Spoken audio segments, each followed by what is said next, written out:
C K Shakir ഈ നിലപാട് ഈ മുസ്ലിം ലീഗ് എടുത്ത നിലപാടിന് വിരുദ്ധമാണ്, യു ഡി എഫിന്റെ നിലപാടിന് വിരുദ്ധമാണ്. സുപ്രീം കോടതിയിൽ മുസ്ലിം ലീഗ് കൊടുത്ത ഹർജികൾ ഇപ്പോഴും ഉണ്ടല്ലോ അല്ലേ? ഭരണഘടനാ സാധുത സുപ്രീം കോടതി പരിഗണിച്ചതാണ്. അതുപോലെ തന്നെ 3 മുസ്ലിം അംഗങ്ങൾ വേണമെന്നത് 2 ആക്കി ചുരുക്കിയിട്ടുമുണ്ട്. എന്നാലും ഇപ്പോഴും ഹർജികൾ അവിടെ പെൻഡിംഗ് ആണ്. ഇതറിയാവുന്നതാണല്ലോ മുസ്ലിം ലീഗിന്, യു ഡി എഫ് നേതൃത്വത്തിന്. അപ്പോൾ അതെങ്കിലും മെൻഷൻ ചെയ്തുകൊണ്ട് ഹൈക്കോടതിയിൽ നിലപാട് സ്വീകരിക്കാൻ എന്തുകൊണ്ട് പറ്റിയില്ല? അല്ല, ലീഗ് അല്ലെങ്കിൽ യു ഡി എഫിന് സർക്കാർ ഹൈക്കോടതി എന്ത് നിലപാട് സ്വീകരിക്കണം എന്നുള്ളത് അതുമായി ബന്ധപ്പെട്ട ആളുകൾ പറഞ്ഞോളും. എൻ്റെ മുമ്പ് സംസാരിച്ച സുഹൃത്ത്, പിന്നെ എനിക്കറിയില്ല അദ്ദേഹം എവിടുന്ന് കിട്ടിയ വിവരത്തിന്റെ അടിസ്ഥാനത്തിൽ ഇപ്പോൾ സ്റ്റാലിൻ ദേവന്റെ പിറകിൽ ആരാ ഉണ്ട് എന്നാണ്. ഇവർ ഷോൺ ജോർജിനെ മാത്രം പർവ്വതീകരിച്ച് കാണിക്കുക. ഷോൺ ജോർജിന്റെ പരാതിയല്ല, മറ്റു 3 പേരുടേത് കോടതി പരിഗണിച്ചിട്ടുണ്ട്. അതെ, ഇദ്ദേഹത്തിന് ഉൾപ്പെടെയുണ്ട്. മഞ്ജുഷ ഒരു മിനിറ്റ് ഇടപെടാതെ നിൽക്കണേ. സുപ്രീം കോടതിയിൽ ഈ ബില്ല് നിയമമായി വന്ന ഉടനെ പാർലമെന്റിൽ എതിർത്ത് നോക്കിയപ്പോൾ ഭൂരിപക്ഷം കൊണ്ട് BJP ഈ ബില്ല് നിയമമാക്കി പാസ്സാക്കി. എന്നിട്ട് രാജ്യത്തെ പരമോന്നത കോടതി ഇതിന്റെ ഭരണഘടനാപരമായ സാധുത പരിശോധിക്കണം എന്ന് പറഞ്ഞ് മുസ്ലിം ലീഗ് കൊടുത്തുള്ള ഹർജി കോടതി പരിഗണിക്കുകയും പ്രധാനപ്പെട്ട പരാതികൾ അംഗീകരിക്കുകയും ചെയ്തിട്ടുണ്ട്. കാരണം ജില്ലാ കലക്ടർ ഉൾപ്പെടെയുള്ള ആളുകൾക്ക് ചെറിയ പ്രശ്നവുമായി ആരെങ്കിലും വന്നാൽ തന്നെ ആ വഖഫ് ഭൂമി പിടിച്ചെടുക്കാനോ അല്ലെങ്കിൽ അത് ആ രീതി മരയിപ്പിക്കാനോ നിയമം ഉണ്ടായിരുന്നു. അത് കോടതി എന്ത് ചെയ്ത് റദ്ദ് ചെയ്തു. മുസ്ലിം ലീഗിന്റെ ഡിമാൻഡ് അംഗീകരിച്ചു. ഇനിയിപ്പോൾ നിലനിൽക്കുന്ന ഒരു പ്രശ്നം എന്താണെന്ന് വെച്ചാൽ, നോൺ മുസ്ലിംസുമായി ബന്ധപ്പെട്ട വിഷയത്തിൽ അത് അന്തിമ വിധി സുപ്രീം കോടതി പറഞ്ഞിട്ടില്ല. എന്നാൽ നിലവിലെ രാജ്യത്തെ നിയമം അനുസരിച്ച് പുതിയ വഖഫ് ബോർഡുകൾ സംസ്ഥാന ഗവൺമെന്റ് രൂപീകരിക്കുമ്പോൾ ഈ 14 ആക്ട് പ്രകാരം നിർമ്മിക്കണം. നിങ്ങൾ മനസ്സിലാക്കണം ഒരു സംഗതി, ഈ ചർച്ച സത്യത്തിൽ വളരെ ഗുണകരമാണ്. നമുക്ക് സത്യസന്ധമായ ആളുകളെ കാര്യങ്ങൾ ബോധ്യപ്പെടുത്തി കൊടുക്കാൻ കഴിയും. ഇദ്ദേഹത്തെ പോലെയുള്ള ആളുകൾ ഒന്നുകിൽ തെറ്റിദ്ധരിച്ചിട്ടുണ്ട് അല്ലെങ്കിൽ തെറ്റിദ്ധരിപ്പിക്കുന്നു. കാരണം ഇവിടെ മുസ്ലിം ലീഗ് കേരള ഹൈക്കോടതിയിൽ അല്ലെങ്കിൽ UDFന്റെ സർക്കാർ കേരള ഹൈക്കോടതിയിൽ പറഞ്ഞത് അങ്ങനെ പറയേണ്ടിയിരുന്നില്ല എന്നാണ്. ഞങ്ങൾ UDFന്റെ സർക്കാർ എന്താ ഹൈക്കോടതി പോയി പറയേണ്ടത്? രാജ്യത്തെ നിയമത്തിന് വിരുദ്ധമായി വഖഫ് ബോർഡ് പിന്നെ പുനഃസംഘടിപ്പിക്കുന്നു. അങ്ങനെയാണെങ്കിൽ കേന്ദ്ര നിയമം ഞങ്ങൾ അംഗീകരിക്കുന്നു എന്ന് തുറന്നു പറയാനുള്ള ആർജവം വഖഫ് മന്ത്രി കാണിക്കണം. എന്ന് ആരെങ്കിലും പറഞ്ഞിട്ടുണ്ടോ? അങ്ങനെ പറയാൻ പറ്റുമോ? നിയമ സംവിധാനത്തിൽ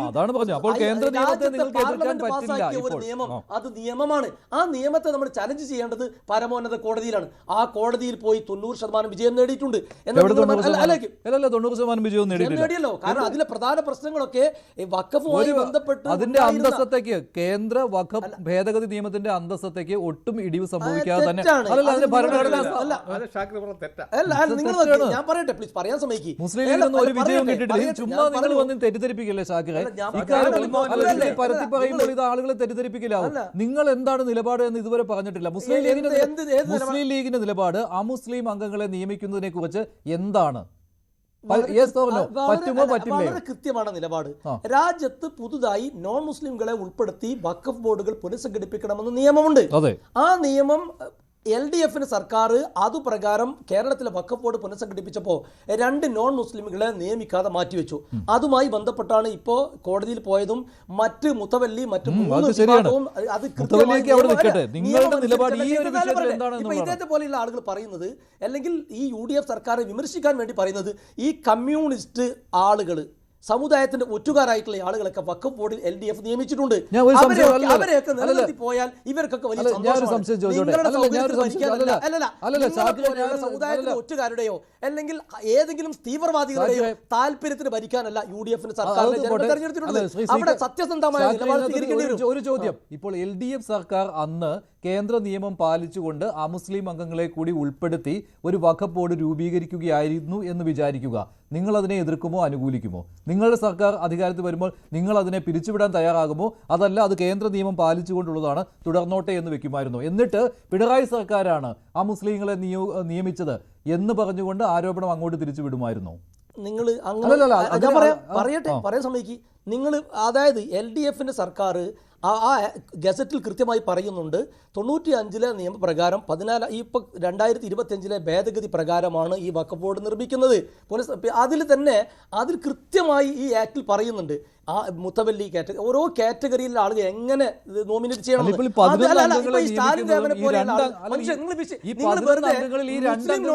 ചർച്ചയിലേക്ക് മാത്രം കൊണ്ടുപോലെ നിങ്ങളുടെ ഉദ്ദേശം നിങ്ങൾ ഈ രീതി ചർച്ച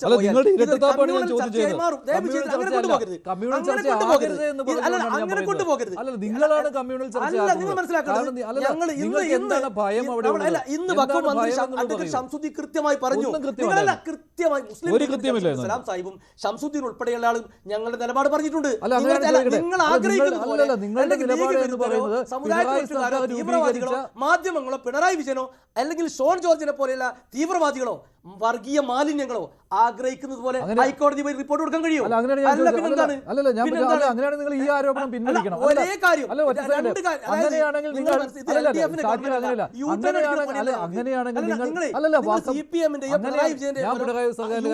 പണിയല്ല, ഒരേ സ്റ്റാൻഡാണ്. ആ സ്റ്റാൻഡ് കൃത്യമാണ്. രാജ്യത്ത് പാസ്സാക്കപ്പെട്ട ഒരു നിയമം അനുസരിച്ച് ഞങ്ങൾ ഒരു വഖഫ് ബോർഡ് നിർമ്മിക്കപ്പെട്ടു എന്ന് കൊടുത്ത ആളുകൾ ബാർ കൗൺസിൽ തെരഞ്ഞെടുപ്പുമായി ബന്ധപ്പെട്ട് ഡിലേ വന്നിട്ടുണ്ട്. ആ ഡിലേ കാരണമാണ് 2 നോൺ മുസ്ലിമുകളെ നിയമിക്കാത്തതെന്ന് ഉമ്മർ ഫൈസ് സുപ്രീം കോടതിയിൽ അഫിഡവിറ്റ് കൊടുക്കുമ്പോൾ അതിന്റെ പാപഭാരം UDF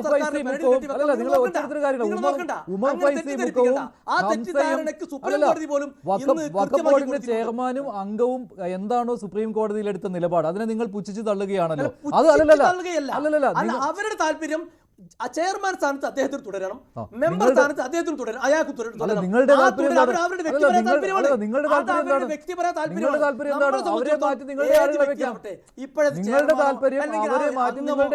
ഞങ്ങൾക്ക് അത് അവരുടെ മുഖമല്ല ഞങ്ങളുടെ പ്രശ്നം, നിയമമാണ്.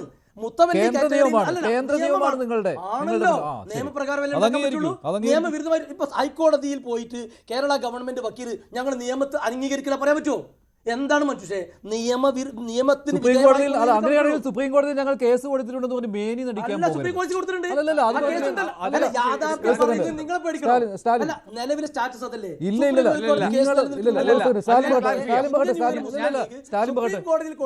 ഞാൻ ക്ലാരിഫൈ ചെയ്യാം ആ പോയിന്റ്. അതായത് പുതിയ വഖഫ് ഭേദഗതി നിയമം വന്നപ്പോൾ അതിൽ ഭരണഘടനാ വിരുദ്ധത ഉണ്ടെന്ന് പറഞ്ഞിട്ടാണ് 50-ഓളം ഹർജികളാണ് അവിടെ ഫയൽ ചെയ്ത്. മുസ്ലിം ലീഗിൻ്റെ ഹർജിയാണ് ഫസ്റ്റായിട്ട് ഫയൽ ചെയ്തത്. അവിടെ കൊമ്പന്മാരായ കപിൽ സിബലും മനു അഭിഷേക് സിംഗ്വിയൊക്കെയാണ് വന്നിട്ട് ഈ 2 നോൺ മുസ്ലിമിനെ അപ്പോയിന്റ് ചെയ്യുന്നതിനെ ചലഞ്ച് ചെയ്തു. അന്ന് 3ആയിരുന്നു പറഞ്ഞിരുന്നു, 3അല്ലായിരുന്നു അന്ന് ഒരു വ്യക്തത വന്നില്ലായിരുന്നു. അതുപോലെ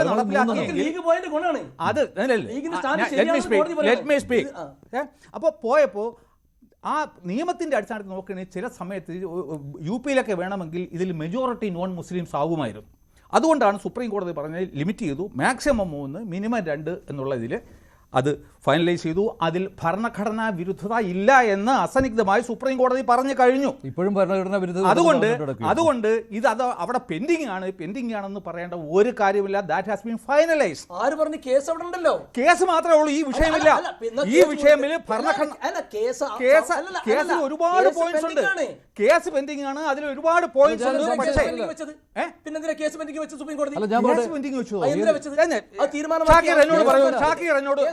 ഷാക്കിർ എന്നോട് പറയൂ, നോൺ മുസ്ലിമിനെ അപ്പോയിന്റ് ചെയ്യാമോ ഇല്ലയോ എന്നുള്ള കാര്യത്തിന്റെ ഭരണഘടനാ വിരുദ്ധത ഉണ്ടോ ഇല്ലയോ എന്ന് സുപ്രീം കോടതി പറഞ്ഞോ ഇല്ലയോ? പറഞ്ഞു കഴിഞ്ഞു. രാഷ്ട്രീയ അതുപോലെ ഞാൻ നിയമം പറഞ്ഞതേ ഉള്ളൂ. Even though the case is pending, this particular issue have been settled. ഒരു സംശയം ചോദിച്ചോട്ടെ. ഇപ്പോൾ കൊടുത്തിരിക്കുന്ന കേസില്ലേ ഈ വഖഫ് ബോർഡിന്റെ പുനഃസംഘടനയെ കുറിച്ച് ഇതുപോലെ സമാനമായ കേസുകളാണ് പെൻഡിംഗ് ഉള്ളതെന്ന് പറയുന്നത്. അത് ഓരോ വിഷയങ്ങളാണ് അതിനകത്ത് വരുന്നത്. അങ്ങനെയാണല്ലോ ഞാൻ മനസ്സിലാക്കുന്നത്. അങ്ങനെയാണ്, അല്ലാതെ ഭരണഘടനാ സാധുതയല്ല.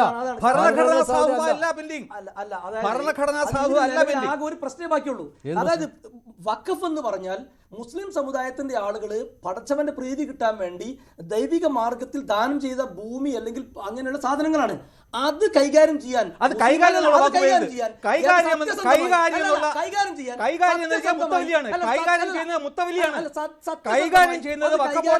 രീതി വഖഫിൽ മാത്രം ഇങ്ങനൊരു സംഗതി, മറ്റ് മതങ്ങളുടെ കാര്യങ്ങൾ ഇതില്ല. അത് ശരിയാണോ എന്ന് സ്വാഭാവികമായും ചോദ്യം ചെയ്യും.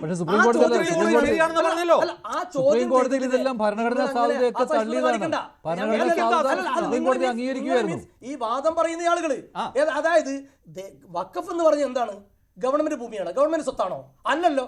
ഈ അല്ല, അതിലേക്ക് ഇസ്ലാമത ചർച്ച പോകണ്ട. വിശ്വാസികൾ അല്ലല്ല. പിന്നെ മരണാനന്തരം ചാക്രെ, അതിലേക്ക് ചർച്ച പോയി ഒരുപാട് പോകണ്ട. ഞാൻ അതിൽ ചർച്ച കൊണ്ടുവന്നില്ല കേട്ടോ. നമ്മൾ പലതവണ ചർച്ച ചെയ്തതാണിത്. കമ്മ്യൂണലാക്കി പക്ഷേ നിങ്ങളെ തിരിക്കുന്നത് നിലവിലെ വഖഫ് ബോർഡിന്റെ താല്പര്യം അത് LDFന്റെ CPM രാഷ്ട്രീയ താല്പര്യത്തിൽ രൂപീകരിച്ചതാണ്. അത് നിലവിലെ ചെയർമാനും മെമ്പർക്കും ഒക്കെ അവർക്ക് അവരുടേതായ വ്യക്തി താല്പര്യങ്ങൾ അല്ല, അങ്ങനെ ഉണ്ടാവും. നമുക്ക് സംശയം- അവരോടുള്ള അങ്ങനെ സംശയം ഇല്ല. വ്യക്തിവിരോധമോ വ്യക്തിവിരോധമോ മറ്റല്ല നിങ്ങൾക്കാണ് നിയമപ്രകാരം വ്യക്തിവിരോധം. രൂപീകരിക്കപ്പെട്ടിട്ടുള്ളത്. അല്ല, നിങ്ങൾക്ക് അത് നിയമപ്രകാരം തന്നെ നിങ്ങൾക്ക് രൂപീകരിക്കപ്പെട്ടത്. ഇപ്പോഴത്തെ ആ ചെയർമാനായ നിയമം പാലിക്കുമെന്ന് ഹൈക്കോടതിയിൽ കേരള ഗവൺമെന്റിന്റെ വക്കീൽ പറഞ്ഞാൽ അതെങ്ങനെ പ്രശ്നമാവുന്നത്? പിന്നെ പറയാണ് അല്ല, ഞാൻ ഒരു നേരത്തെ സംശയം ടി. എ. മുജീബ് പറഞ്ഞു അല്ലല്ല. അത് അങ്ങനെയല്ല പറയേണ്ടി. പിന്നെ എങ്ങനെയാ പറയേണ്ടിയിരുന്നത്? ഞങ്ങൾ രാജ്യത്തെ നിയമം പാലിക്കൂലെന്ന് മുജീബ് അങ്ങനെയാണ് സാക്ഷ്യം പറയും. എങ്ങനെയാണ് മുജീബ് എന്താ പറയും? പറയേണ്ടത്? എങ്ങനെ പറയണം? ഇത് രാജ്യത്ത് സുപ്രീം കോടതി പാസ്സായ കേരള ഇന്ത്യൻ പാർലമെന്റ് പാസ്സാക്കിയ മതി, മതി, കേട്ടു. വിരുദ്ധമായി മുജീബ് ഞങ്ങൾ ചെയ്യുമെന്നാ പറയേണ്ടത്. മുജീബ് എന്താ പറയേണ്ടതെന്ന്? അതെന്താ പറയേണ്ടത്? ഷാക്കിർ ഗോളടിക്കും. അല്ല അറിയാം. അദ്ദേഹം പറയട്ടെ. മുസ്ലിം ലീഗിന് ഇനി ഒന്നും ചെയ്യാനില്ല, UDF സർക്കാരിന് ഒന്നും ചെയ്യാനില്ല. ബാധകമായി കാണുന്നത് ഇവർ പ്രചരിപ്പിക്കുന്നത് ഷോൺ ജോർജിനെ ഗവൺമെന്റ് വക്കീൽ ഹൈക്കോടതി സപ്പോർട്ട് ചെയ്തു. 4 ഹർജികളുണ്ട്. ഹർജികൾ വന്ന സമയത്ത് ഓൾറെഡി ഇത് നിർമ്മിച്ചിട്ടുള്ളത് നിയമവിരുദ്ധമായിട്ടാണ്. മാനദണ്ഡങ്ങൾ പാലിച്ചിട്ടില്ല. ആ മാനദണ്ഡങ്ങൾ പാലിച്ചത് അത് ക്രമപ്പെടുത്തും. അതെവിടെയാണ് ഗുണം തരും? ഇവർ സുപ്രീം കോടതി പോയപ്പോ അവർ തന്നെ അഫിഡവിറ്റ് കൊടുത്തു. ഞങ്ങൾ നോൺ മുസ്ലിംകളെ വെക്കാൻ ഉദ്ദേശിച്ചിരുന്നു. ബാർ കൗൺസിലുമായി ബന്ധപ്പെട്ട കാര്യങ്ങൾ ഡിലേ വന്നതുകൊണ്ടാണ് അന്ന് വെക്കാതെ പോയത്. പിന്നീട് തെരഞ്ഞെടുപ്പ് വന്നു. തെരഞ്ഞെടുപ്പ് വന്ന ശേഷം പിന്നീട് നിയമിക്കേണ്ടത് പുതിയ UDF അവരത് വെച്ചോട്ടെ, ഞങ്ങൾ നോൺ മുസ്ലിം വെക്കുന്നത് എതിരല്ല എന്നാണ് ഈ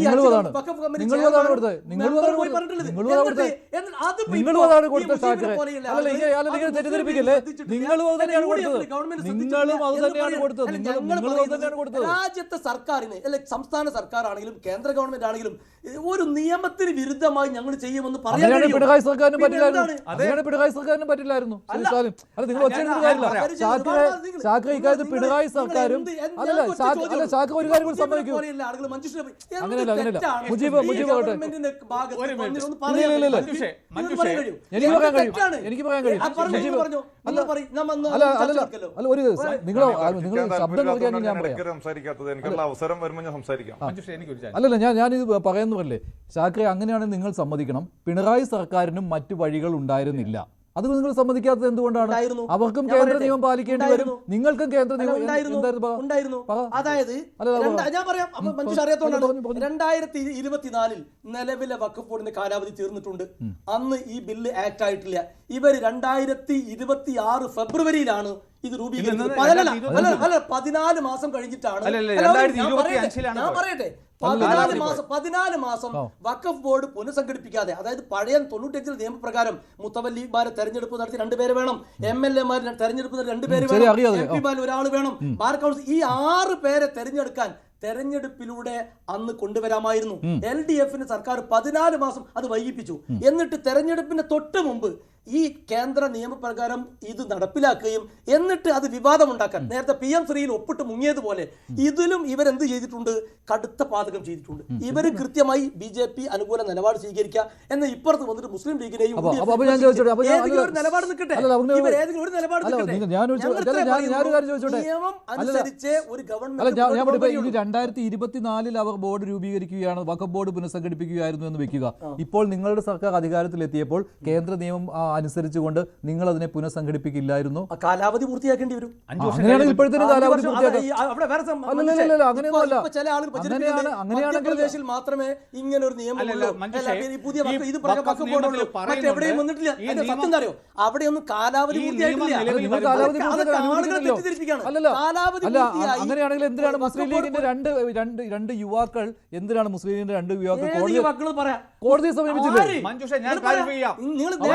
മലപ്പുറം ജില്ലാ പഞ്ചായത്തിലെ മുൻ അംഗം യൂത്ത് ലീഗിന്റെയോ ഒരാളും കോടതിയെ സമീപിച്ചിട്ടില്ല. വ്യക്തിപരമായി പോയിട്ടില്ല. ഈ ഉള്ള കാര്യം എന്താണ്? മഞ്ജുഷേ, നിങ്ങൾ ഇപ്പൊ എന്താണ് നിങ്ങൾ ആളുകളെ തെറ്റിദ്ധരിപ്പിക്കുന്നത് സമീപിക്കാൻ രാജ്യത്തെ പൗരന്മാർക്ക് അവകാശമുണ്ട്. നിങ്ങൾ ഈ പക്ഷേ പറയുന്ന മുസ്ലിം ലീഗിന്റെയോ യൂത്ത് ലീഗിന്റെയോ നിങ്ങൾ ഈ സ്റ്റാലിൻ ദേവന്റെയും നിങ്ങൾ ഈ പോയിട്ടില്ല. ഷോൺ ജോർജിന്റെയും സ്റ്റാലിൻ ദേവന്റെയും ഈ ഒരു ക്രിസ്ത്യൻ സംഘടനയുടെയും കാര്യം മാത്രമേ പറയുന്നുള്ളൂ. സ്റ്റാലിൻ ദേവൻ കൊടുത്ത ഹർജിയിലാണ് നിലപാട് സ്വീകരിച്ചത് നിങ്ങൾ പറയുമ്പോൾ ഒരു ക്രിസ്ത്യൻ സംഘടനയും അവിടെ കൊടുത്തിരുന്നു. അതാണ് മറ്റു അവർ പറയുന്നത്. ജോർജോ സ്റ്റാലിന്റെ മറ്റു രണ്ടുപേരെന്നല്ല, ഒരു കേസ് കോടതി വരുമ്പോൾ അത് ഇപ്പോഴത്തെ കക്ഷി കേരള സർക്കാരാണ്. അപ്പോൾ സ്വാഭാവിക ഒരു കേരള സർക്കാരിന്റെ വക്കീലിനോട് കോടതി അഭിപ്രായം ചോദിക്കും. അപ്പോൾ വക്കീൽ പറയാണ് നിയമപ്രകാരം ഞങ്ങളത് പുനഃക്രമീകരിക്കും. സർക്കാരിന്റെ നിലപാട് അല്ലെങ്കിൽ നിങ്ങൾ അറിയിക്കും. ശരി മുജീബ് താങ്കൾ കൂടുതൽ വാർത്തകൾക്ക് news 18 Keralam YouTube channel subscribe ചെയ്യുക.